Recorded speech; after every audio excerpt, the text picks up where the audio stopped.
porte-conteneur à Tanzhou, Tanzhou, porte-conteneur. Vous m'entendez? Ouais, je vous entends. Est-ce que vous provisionnez les ESXi et tout ce qui va bien? Oui, on est tout est ok, tout est ok. Je suis prêt, tout est là. Ah, salut Kermit. Hey Damien, regarde, j'ai fait un porte-conteneur comme tu me l'as dit la dernière fois. Ouais, il est beau. Et j'ai mis dedans tout ce qui allait bien. Je crois que j'ai compris. J'ai mis la partie ESXi, la partie application, les OS. Et c'est lui qui porte tout, c'est ça? Ouais, il est magnifique. Hein. Ouais. Et franchement, on va pouvoir l'utiliser. Hein. Tu veux jouer on joue un peu ensemble? Ouais, je veux bien l'utiliser, ouais, effectivement. Surtout que je voulais parler de ça aujourd'hui, en fait. L'idée, c'était de parler de la suite Tanzhou. Vas-y.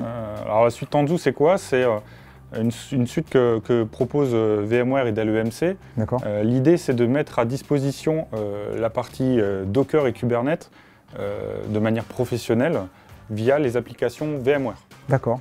VMware aujourd'hui est le deuxième plus gros contributeur de la partie Kubernetes Tanzhou open source. Ok. D'accord.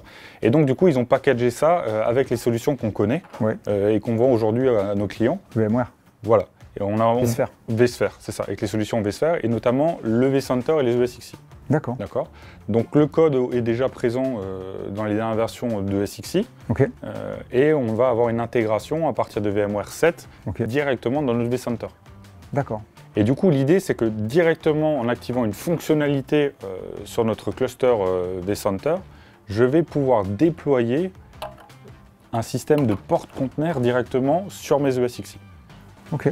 Et on va pouvoir voir nos porte-conteneurs et nos Docker directement dans l'interface de notre vCenter. Dans la console de management, j'intègre aussi la partie Kubernetes. C'est ça. Et donc, on va voir soit des machines virtuelles, soit des Docker, et on va pouvoir gérer les deux environnements dans la même console de management. C'est bien ça. L'idée de VMware, c'est aussi du coup de se baser sur les outils que les autres solutions que VMware propose. Comme sur la partie réseau, on retrouve quelle solution? La gestion du réseau, c'est NSX. C'est ça, on va retrouver NSX. NSX permet de faire l'équilibrage de charge et permet aussi de faire de la microsegmentation. Et donc, on va pouvoir directement intégrer cette solution-là aussi au niveau Docker. Sécurisation par VM. Par VM, c'est ça. Et même par Docker. Et même par Docker, d'accord. On va avoir besoin, pour déployer des Docker, d'avoir un stockage distribué, partagé à un seul endroit pour pouvoir récupérer les images des Docker. Ça existe ça dans VMware? On va utiliser le stockage de VMware. D'accord. La solution de stockage VMware aujourd'hui Ça je connais aussi, c'est vSAN. C'est ça, on va pouvoir utiliser vSAN. En effet, sur la dernière version de vSAN, on peut faire maintenant du NAS.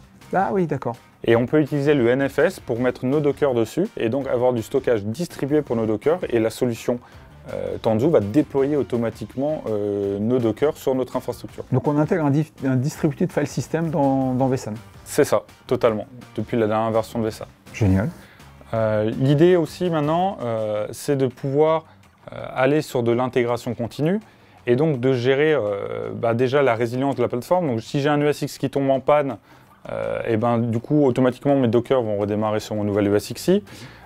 Si j'ai un problème de charge, la solution va pouvoir déployer de nouveaux Docker pour équilibrer la charge. Pour rééquilibrer la charge. C'est ça. Et donc cette solution-là est packagée au sein de VMware. On va avoir besoin, on va rester sur du VMware 7 de préférence. D'accord, VMware 7. C'est ça, et une licence Enterprise Plus. Enterprise Plus. Voilà, on va avoir besoin des vSwitch distribués par exemple. Ah d'accord, c'est pour ça, ok. Voilà. Ensuite, on va trouver plusieurs niveaux de licence. Oui. Licence standard, enfin basique, standard, advanced, enterprise. On va choisir ce niveau de licence Tanzhou en fonction de nos besoins. Si on veut juste déployer un Docker, on va prendre la basique. Si on veut vraiment faire de l'intégration continue avec du dev et fournir à nos développeurs une méthode de développement directement sur notre cluster et résiliente. Et résiliente, on va prendre le plus haut niveau de licence. Enterprise Plus, d'accord. C'est ça. Ok. C'est licencié au processeur, donc c'est du CPU à fournir. Enfin, c'est une licence au socket à chaque fois qu'on va pouvoir mettre sur le cluster. Voilà. Ok. Mais du coup, ça me permet d'aller jouer aussi avec les gens du développement, c'est ça? C'est ça. Effectivement, on va pouvoir donner la solution aux gens du dev et on va pouvoir déployer directement. On n'est pas très gentil avec les gens du dev. Je vais aller jouer un peu avec eux. Ouais. Salut. Si, c'est bien comme ça. Salut Damien, merci encore. Salut.